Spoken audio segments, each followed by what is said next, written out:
আমার শ্বশুর আব্বা এবং ওনার মা বাবার সাথে এখানেই চিরনিদ্রায় শায়িত আছেন। আসসালামু আলাইকুম ইয়া হালাল কুবুরি। আমরা এসেই আগে কবর জিয়ারত করে নিয়েছি। মানিকগঞ্জ আমার শ্বশুরবাড়ি। ঢাকায় থাকলে আমাদের প্রায়ই মানিকগঞ্জ যাওয়া পড়ে। গ্রামের নাম ঢাকিচোড়া। শহরের কোলাহল থেকে বেরিয়ে নির্মল গ্রামের শান্ত সবুজ পরিবেশে এসে মন প্রাণ জুড়িয়ে যায়।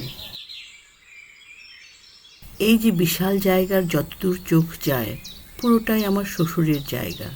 আগে মানে আমার শ্বশুর আব্বা এবং আমার শাশুড়ি মা জীবিত থাকাকালীন বাড়িঘর ছিল চতুর্দিকে ঘিরে, মাঝখানে উঠোন ছিল।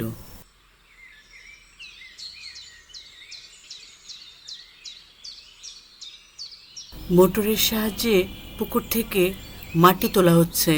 এই লম্বা পাইপের সাহায্যে মাটিগুলো তুলে আরেক জায়গায় ফেলা হচ্ছে। ওনারা চলে যাওয়ার পরে মেনটেন্যান্সের অভাবে 3 দিকের বাড়ি ভেঙে একটা বাড়ি শুধু রাখা হয়েছে। মেরামত করা হয়েছে, টিন বদলানো, রং করা। এই যে বারান্দা, এগুলো নতুন সংযোজন।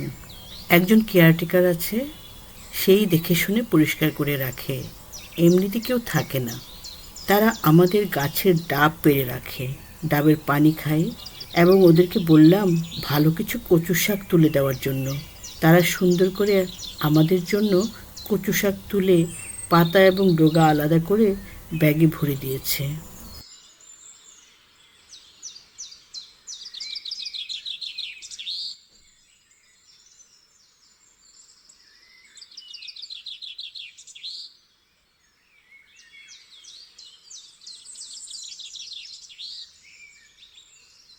আপনারা কি খেয়াল করেছেন এই বাড়িটির সিলিংয়ের বিমের মধ্যে এখনও আমার দাদি শাশুড়ির নাম খোদাই করা? এটি এখনও অক্ষত অবস্থায় আছে।